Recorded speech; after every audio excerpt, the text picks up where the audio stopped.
Hello everyone, how are you today? Welcome back to my class Sukhdev Patsaria Chemistry Classes Gwalior for G, NEET and Board exam preparation. Today we are going to discuss on lecture number 2 of some basic concept of chemistry. This lecture is very important for those students who are preparing for G or NEET with 12th class. So let's start without delay. What kindly request to you, please like, share and subscribe my channel. तो चलिए आज हम start करते हैं अपनी जो series है उसके बारे में। एक बार और हिंदी में बता दूं आपको कि क्या क्या इसमें हमें पढ़ना है आज के टॉपिक में।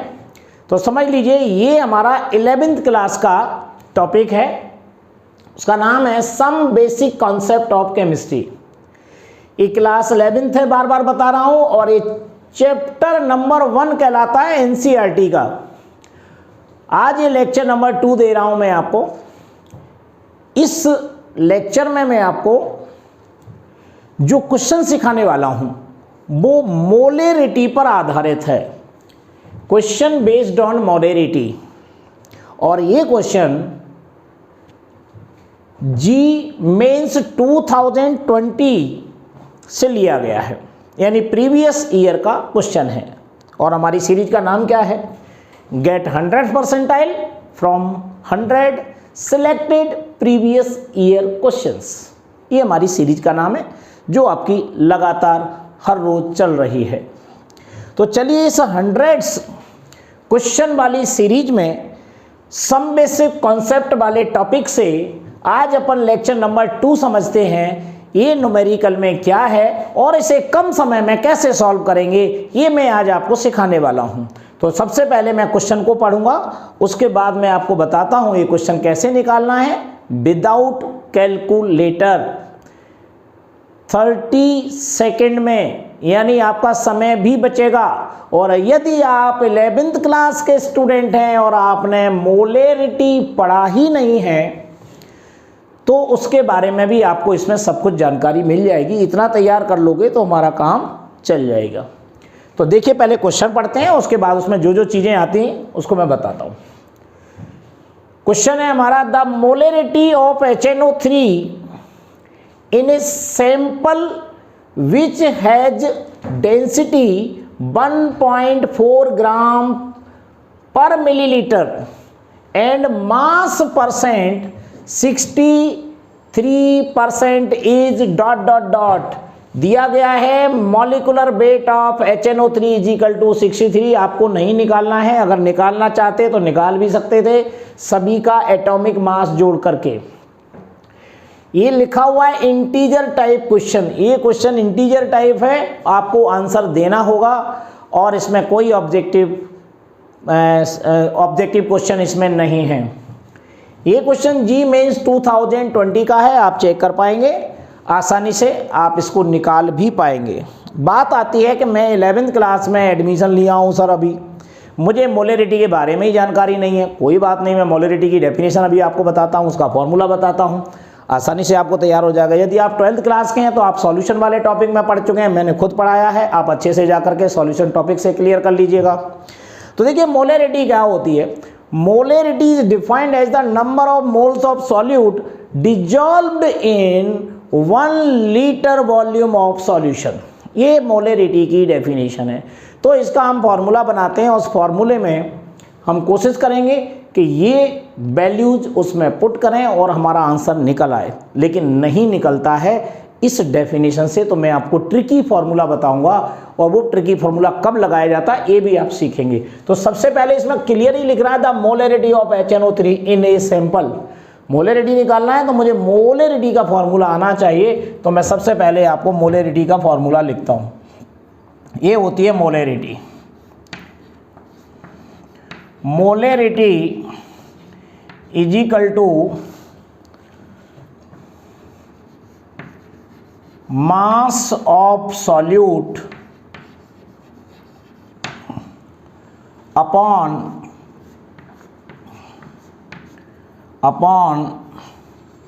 Molecular mass of solute into volume of solution in litre. तो इसको VL लिख देता हूं। अगर मिलीलीटर में दिया हो तो आप उसे लीटर में कन्वर्ट कर देना अपॉन 1000 करके, या आपको इसी फॉर्मूले में लिखना है तो यहाँ पर आप जो वॉल्यूम दिया हो मिलीलीटर में लिख देना और यहाँ पर 1000 का मल्टीप्लाई कर देना, ये भी एक तरीका है।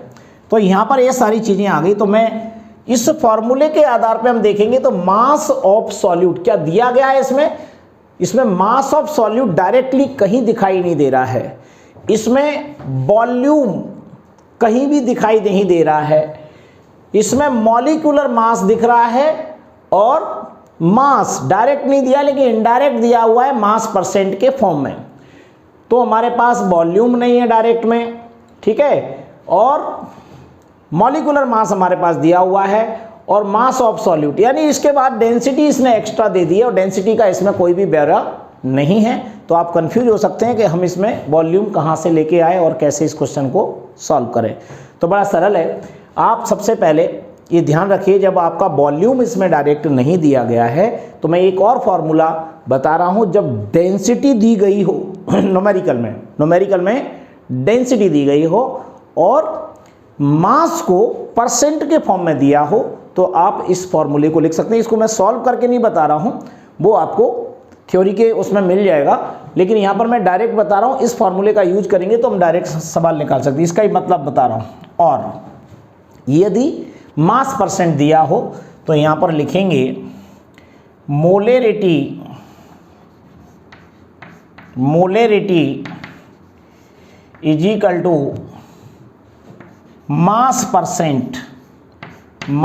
Percent into 10 into density upon में क्या आएगा, मॉलिक्यूलर मास। ये फॉर्मूला आप याद कर लें, मॉलिक्यूलर मास ऑफ सॉल्यूट का ही होगा ये भी कंफ्यूज ना होना, सॉल्यूट। ये देखिए ये आया, ये आपका दूसरा फॉर्मूला। अगर आपके पास सारी वैल्यूज दी गई हों और वॉल्यूम भी दिया गया हो तो आप इस फॉर्मूले को लगा सकते हैं, लेकिन वॉल्यूम नहीं दिया है डायरेक्ट में, डेंसिटी दी गई है, तो हम इस फॉर्मूले का यूज करेंगे। ये बड़ा सरल सा डायरेक्ट लगा देना है, आपको सॉल्व करके नहीं देखना है। और मैंने जैसा अभी बताया ना, थ्योरी में मैं आपको ये भी सिखाऊंगा कि ये फॉर्मूला कैसे आता है। अभी यहाँ पर बिल्कुल ज़रूरत नहीं है, हमारे पास समय ही नहीं होता है कि आप 10 सेकंड से ज़्यादा कुछ एक्स्ट्रा सोचें, सीधा ये फॉर्मूला मेरा अप्लाई करेंगे और आपका आंसर आ जाएगा। अब आपको मैं बताऊं इस फॉर्मूले में कि जैसे मान लीजिए यहाँ पर क्या दिया है, मॉलिक्यूलर मास ऑफ सॉल्यूट। तो मॉलिक्यूलर मास कितना दिया है, ये दिया है 63। यहाँ आपको लिख के बता देता हूँ क्या क्या गिवन है, वो आपको दिखाई दे जाएगा। गिवन है हमारा, सबसे पहले ऊपर देखो मास परसेंट दिया गया है, मास परसेंट दिया गया है, कितना दिया है 63%, लिख लीजिए 63%, ये मास परसेंट हो गया। दूसरा क्या दिया गया है, ये आपका मॉलिक्यूलर मास दिया गया है, m इज इक्वल टू, ये भी 63 दिया है। कितना बढ़िया है, आसानी से आप निकाल पाए। और क्या दिया गया है, डेंसिटी दी गई है, डेंसिटी लिख दीजिएगा। ये मैं आपको अलग अलग इसलिए सिखा रहा हूँ, पेपर में आपको जब JEE का क्वेश्चन सॉल्व कर रहे हो तो आप इसको लिखने की ज़रूरत नहीं है, दिमाग में आपको जल्दी जल्दी सोचना है। लेकिन अगर 12th या 11th का एग्ज़ाम दे रहे हो तो आपको पेपर में ये भी दिखाना होगा, आपकी दोनों समस्याएं यहाँ पर सॉल्व हो जाएंगी, क्योंकि ये क्वेश्चन जी मेंस 2020 का है। तो डेंसिटी कितनी दी गई है, 1.4 ग्राम पर मिलीलीटर में ये डेंसिटी दी गई है। अगर आपको कभी ऐसी ज़रूरत पड़ जाए कि डेंसिटी दी गई है और वॉल्यूम निकालना हो तो बड़ा तरीका अच्छा है, डेंसिटी इज इक्वल टू होता है मास अपॉन वॉल्यूम। इससे भी आप मास भी निकाल सकते हैं और वॉल्यूम भी निकाल सकते हैं। तो ये हमारा गिवन वैल्यू है, लेकिन हमें इसमें देखना है, देखो मास परसेंट है, 10 है, डेंसिटी है, मॉलिक्यूलर मास ऑफ सॉल्यूट है। इसमें आपको कहीं किसी भी चीज़ की ज़रूरत नहीं पड़ी। तो देखिए सारा का सारा वॉल्यूम वाला मामला इसमें से मैंने हटा दिया। इस फॉर्मूले का यूज करके भी मैं इस सवाल को निकाल सकता हूँ, लेकिन मैं आपको नहीं सिखा रहा हूँ इसको, आप डायरेक्ट वाला सवाल देखिए। तो देखिए यहाँ पर मैं लिखूँगा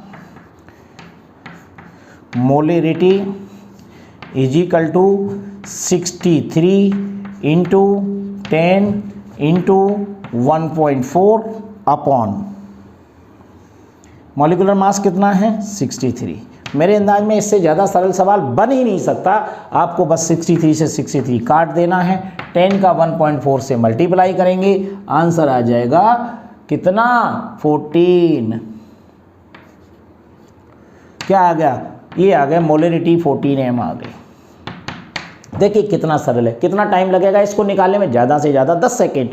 अगर आपको ये फॉर्मूला आता है तो, अगर इस फॉर्मूले का यूज करूंगा तो मुझे इसमें वॉल्यूम निकालना पड़ेगा, और डेंसिटी का यूज करके, तो ये वाले फॉर्मूले का यूज करना हमेशा, ये एक्स्ट्रा मैं बता रहा हूं मैं आपको ये फॉर्मूले को, density is equal to mass upon volume. तो ये यहाँ पर इसका यूज करके भी हम इस फॉर्मूले को निकाल सकते हैं, लेकिन मैंने डायरेक्ट आपको गिवन वैल्यू दे करके ये सिंपल सा तरीका और ये ट्रिकी फॉर्मूला यूज कर सकते हो, और आपका आंसर क्या आएगा 14m। देखिए कितना सरल सवाल है। अब आप पुराना वाला सब कुछ भूल जाइए और अपने दिमाग में रखिए कि मुझे अगर ये फॉर्मूला आता होता तो इस फॉर्मूले को मैं इस न्यूमेरिकल में अप्लाई करूँगा तो ज़्यादा से ज़्यादा मुझे 10 सेकेंड लगेंगे, और इस टाइप से आप क्वेश्चन सॉल्व कर सकते हो। So thank you very much. Next lecture will be continue.